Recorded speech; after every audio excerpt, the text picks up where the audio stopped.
Chapter 9. Wilbur's Boast. A spider's web is stronger than it looks. Although it is made of thin, delicate strands, a web is not easily broken. However, a web gets torn every day by the insects that kick around in it, and a spider must rebuild it when it gets full of holes. Charlotte liked to do her weaving during the late afternoon, and Fern liked to sit nearby and watch. One afternoon, she heard a most interesting conversation and witnessed a strange event. "You have awfully hairy legs, Charlotte," said Wilbur as the spider busily worked at her task. "My legs are hairy for good reason," replied Charlotte. "Furthermore, each leg of mine has 7 sections." Furthermore, each leg has 7 sections. The coxa, the trochanter, the femur, the patella, the tibia, the metatarsus, and the tarsus. Wilbur sat bolt upright. "You're kidding," he said. "No, I'm not either." "Say those names again. I didn't catch them the first time."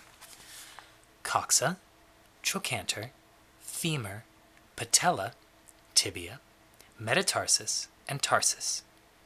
"Goodness," said Wilbur, looking down at his own chubby legs. "I don't think my legs have 7 sections." "Well," said Charlotte, "you and I lead different lives. You don't have to spin a web. That takes real leg work." "I could spin a web if I tried," said Wilbur, boasting. "I've just never tried." "Let's see you do it," said Charlotte. Fern chuckled softly. Her eyes grew wide with love for the pig. "Okay," replied Wilbur. "You coach me, and I'll spin one. It must be a lot of fun to spin a web. How do I start?" "Take a deep breath," said Charlotte, smiling. Wilbur breathed deeply. "Now, climb to the highest place you can go, like this," and Charlotte raced up to the top of the doorway. Wilbur scrambled up to the top of his manure pile. "Very good. Now make an attachment point with your spinnerets. Hurl yourself into space, and let out a drag line as you go." Wilbur hesitated a moment, and then jumped out into the air. He glanced hastily behind to see if a piece of rope was following him to check his fall, but nothing seemed to be happening in his rear, and the next thing he knew, he landed with a thump. "Oof!" he grunted. Charlotte laughed so hard her web began to sway. "What did I do wrong?" asked the pig when he recovered from his bump.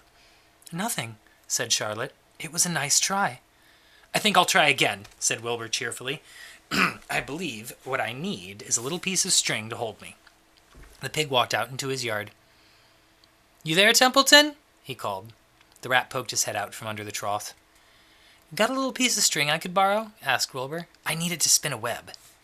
"Yes, indeed," replied Templeton, who saved string. "No trouble at all. Anything to oblige." He crept down his hole, pushed the goose egg out of the way, and returned with an old piece of dirty white string. Wilbur examined it. "That's just the thing. Tie one into my tail, will you, Templeton?" Wilbur crouched low, with his thin, curly tail towards the rat. Templeton seized the string, passed it around the end of the pig's tail, and tied 2 half-hitches. Charlotte watched in delight. Like Fern, she was truly fond of Wilbur, whose smelly pen and stale food attracted the flies that she needed, and she was proud to see that he was not a quitter and was willing to try again to spin a web. While the rat and the spider and the little girl watched, Wilbur climbed up again to the top of the manure pile, full of energy and hope. "Everybody watch!" he cried, and summoning all his strength, threw himself into the air, head first. The string trailed behind him. But, as he had neglected to fasten the other end to anything, it didn't really do any good, and Wilbur landed, with a thud, crushed and hurt. Tears came to his eyes. Templeton grinned. Charlotte sat quietly. After a bit, she spoke. "You can't spin a web, Wilbur, and I'd advise you to put the idea out of your mind. You lack 2 things you need for spinning a web." "What are they?" asked Wilbur sadly. "You lack a set of spinnerets, and you lack know-how. But cheer up, you don't need a web. Zuckerman supplies you with 3 big meals a day. Why should you worry about trapping food?" Wilbur sighed. "You're ever so much cleverer and brighter than I am, Charlotte. I guess I was just trying to show off. It serves me right." Templeton untied the string and took it back to his home. Charlotte returned to her weaving. "You needn't feel too badly, Wilbur. Not many creatures can spin webs. Even men aren't as good at it as spiders, although they think they're pretty good. And they'll try anything. Did you ever hear of the Queensborough Bridge? Wilbur shook his head. Is it a web? Sort of, replied Charlotte. But do you know how long it took men to build it? 8 whole years. My goodness! I would have starved to death waiting that long. I can make a web in a single evening. What do people catch in the Queensborough Bridge? Bugs? Asked Wilbur. No, said Charlotte. They don't catch anything. They just keep trotting back and forth across the bridge, thinking there's something better on the other side. If they'd hang head down at the top of this thing and wait quietly, maybe something good would come along. But no, with men it's rush, rush, rush, every minute. I'm glad I'm a sedentary spider. What does sedentary mean? Asked Wilbur. Means I sit still a good part of the time, and I don't go wandering all over creation. I know a good thing when I see it, and my web is a good thing. I stay put, and I wait for what comes. Gives me a chance to think.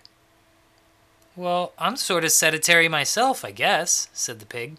I have to hang around here, whether I want to or not. You know where I'd really like to be this evening? Where?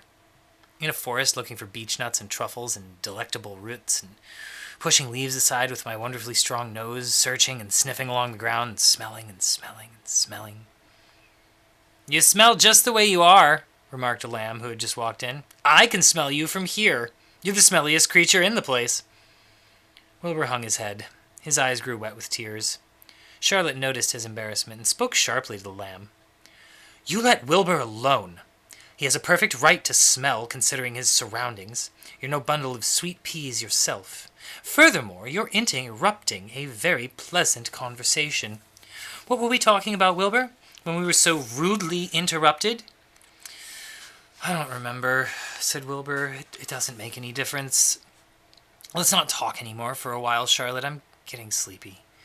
You go ahead and finish fixing your web. I'll just lie down here and watch you. It's a lovely evening. And Wilbur stretched out on his side. Twilight settled over Zuckerman's barn, a feeling of peace.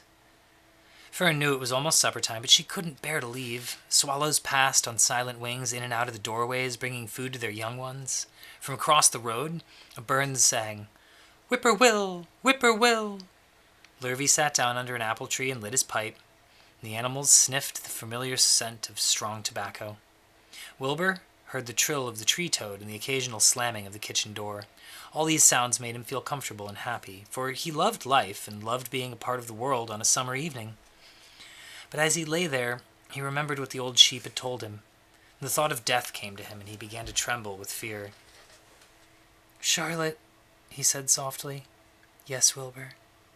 I don't want to die. Of course you don't, said Charlotte in a comforting voice.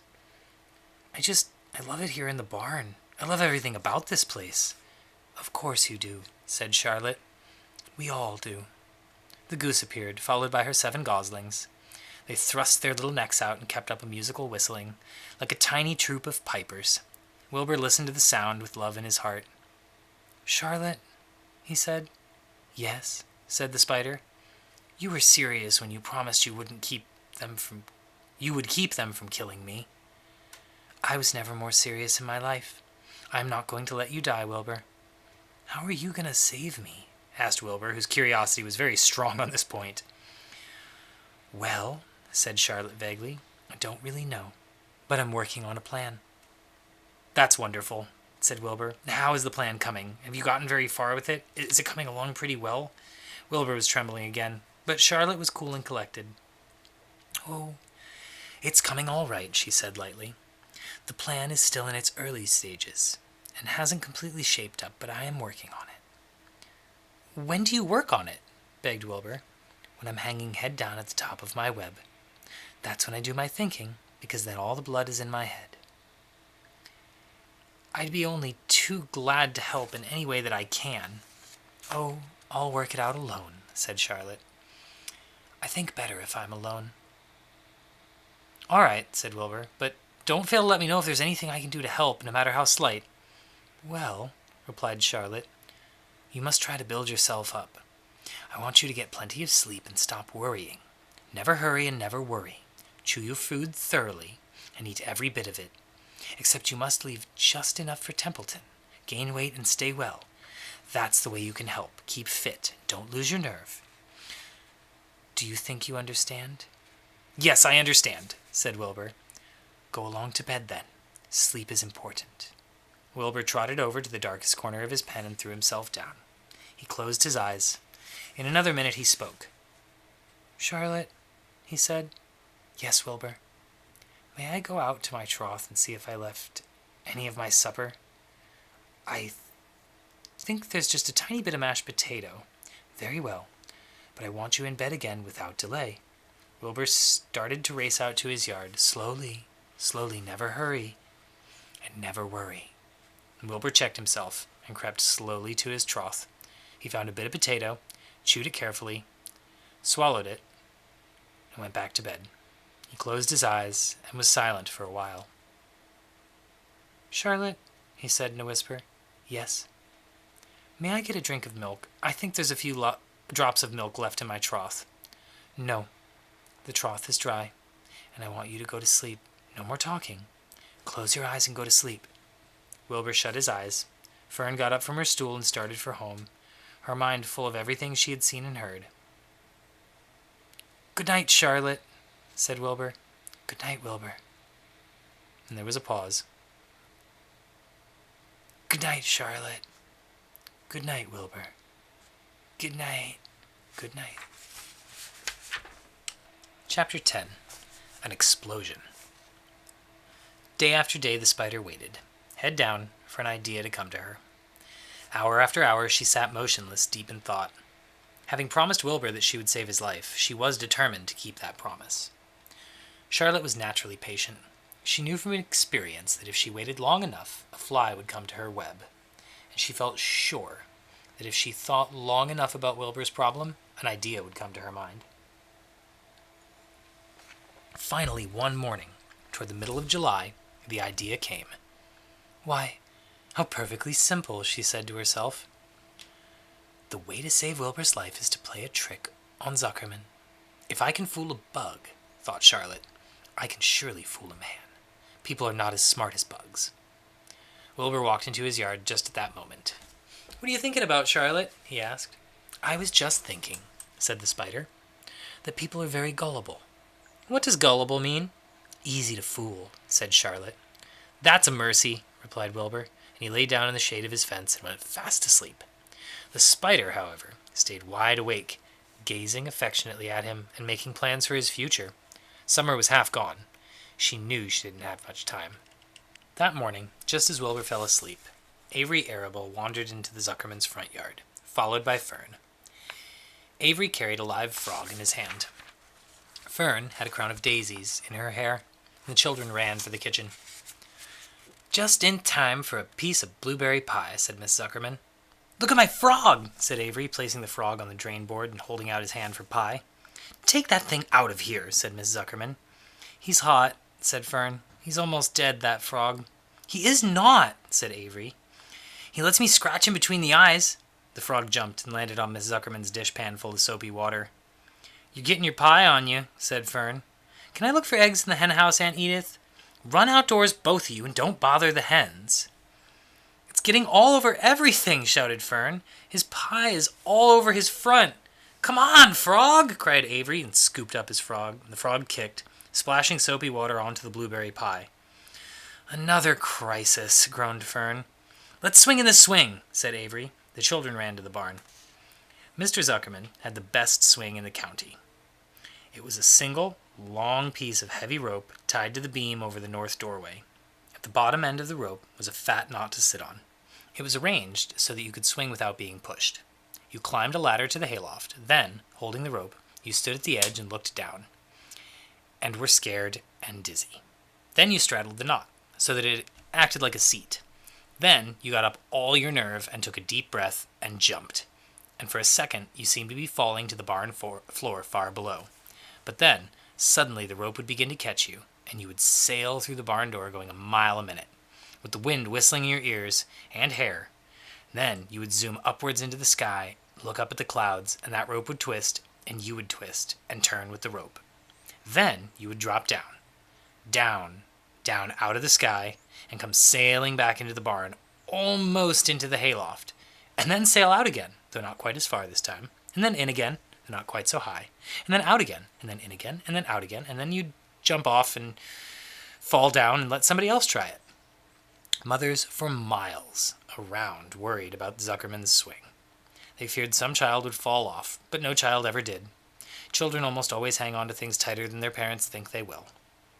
Avery put the frog in his pocket and climbed up to the hayloft. "The last time I swang in this swing, I almost crashed into a barn swallow," he yelled. "Take the frog out," ordered Fern. Avery straddled the rope and jumped. He sailed through the door, frog and all, and into the sky, frog and all. Then he sailed back into the barn.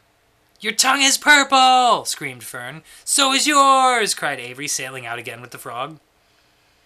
"I have hay inside my dress. It itches!" called Fern. "Scratch it!" yelled Avery as he sailed back through. "It's my turn! Jump off!" said Fern.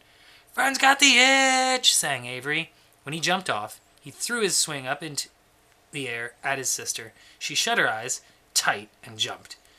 She felt the dizzy drop, then the supporting lift of the swing. When she opened her eyes, she was looking up into the blue sky and was about to fly back through the door. They took turns for an hour. When the children grew tired of swinging, they went down towards the pasture and picked wild raspberries and ate them. Their tongues turned from purple to red. Fern bit into a raspberry that had a bad-tasting bug inside it and got discouraged. Avery found an empty candy box and put his frog in it. The frog seemed tired after that morning in the swing. The children walked up slowly towards the barn. They, too, were tired and hardly had enough energy to walk. "Let's build a treehouse," suggested Avery. "I want to live in a tree with my frog." "I'm going to go visit Wilbur," Fern announced. They climbed the fence into the lane and walked lazily toward the pig pen. Wilbur heard them coming and got up. Avery noticed the spider web, and, coming closer, he saw Charlotte. "Hey, look at that big spider. It's tremendous!" "Leave it alone," commanded Fern. "You've got a frog, that is enough." "It's a fine spider, and I'm going to capture it," said Avery. He took the cover off the candy box. Then he picked up a stick. "I'm going to knock that old spider into this box." Wilbur's heart almost stopped when he saw what was going on. This might be the end of Charlotte if that boy succeeded in catching her. "You stop it, Avery!" cried Fern. Avery put one leg over the fence of the pig pen. He was just about to raise his stick to hit Charlotte when he lost balance. He swayed, toppled, and landed on the edge of Wilbur's trough. The trough tipped up and then came down with a slap. The goose egg was right underneath. There was a dull explosion as the egg broke, and then a horrible smell. Fern screamed. Avery jumped to his feet. The air was filled with the terrible gases and smells from the rotten egg. Templeton, who had been resting in his home, scuttled away into the barn. "Good night!" screamed Avery. "Good night! What a stink! Oh, let's get out of here!" Fern was crying. She held her nose and ran towards the house. Avery ran after her, holding his nose. Charlotte felt greatly relieved to see him go. It had been a narrow escape. Later on that morning, the animals came up from the pasture, the sheep, the lambs, the gander, the goose, and several goslings. There were many complaints about the awful smell, and Wilbur had to tell the story over and over again of how the arable boy tried to capture Charlotte and how the smell of the broken egg drove him away just in time. "It was that rotten goose egg that saved Charlotte's life," said Wilbur. The goose was proud of her share in the adventure. "I'm delighted that egg never hatched," she said. Templeton, of course, was miserable over the loss of his beloved egg, but he couldn't resist boasting. "It pays to save things," he said in a surly voice. "A rat never knows when something's going to come in handy. I never throw anything away." "Well," said one of the lambs, "this whole business is all well and good for Charlotte, but what about the rest of us? The smell is unbearable. Who wants to live in a barn that is perfumed with rotten egg?" "Don't worry, you'll get used to it," said Templeton. He sat up and pulled wisely at his long whiskers, then crept away to pay a visit to the dump. When Lurvy showed up at lunchtime carrying a pail of food for Wilbur, he stopped a few paces short from the pig pen. He sniffed the air and made a face. "What in thunder?" he said, setting the pail down and picking up a stick that Avery had dropped and pried the trough up. "Rats," he said. "Whew. I might have known a rat would make a nest under this trough. How I hate a rat!" and Lurvy dragged Wilbur's trough across the yard and kicked some dirt into the rat's nest, burying the broken egg and all of Templeton's other possessions. Then he picked up the pail. Wilbur stood in the trough, drooling with hunger. Lurvy poured. The slops ran creamily down around the pig's eyes and ears. Wilbur grunted.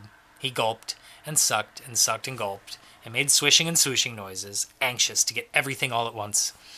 Oh, it was a delicious meal. Skim milk and wheat midlands, leftover pancakes, half a donut, the rind of a summer squash, 2 pieces of stale toast, a third of a ginger snap of fishtail, 1 orange peel, several noodles from the noodle soup, the scum off a cup of cocoa, an ancient jelly roll, a strip of paper from the lining of the garbage pail, a spoonful of raspberry jello. Wilbur ate heartily. He planned to leave half a noodle and a few drops of milk for Templeton. Then he remembered that the rat had been useful in saving Charlotte's life, and that Charlotte was trying to save his life. So he left a whole noodle instead of a half. Now that the broken egg was buried, the air cleared and the barn smelled good again. The afternoon passed and evening came. Shadows lengthened. The cool and kindly breath of the evening entered through the doors and windows. Astride her web, Charlotte sat moodily eating a horsefly and thinking about the future. After a while, she bestirred herself. She descended to the center of the web, and there she began to cut some of her lines.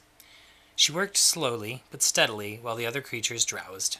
None of the others, not even the goose, noticed that she was at work. Deep in his soft bed, Wilbur snoozed.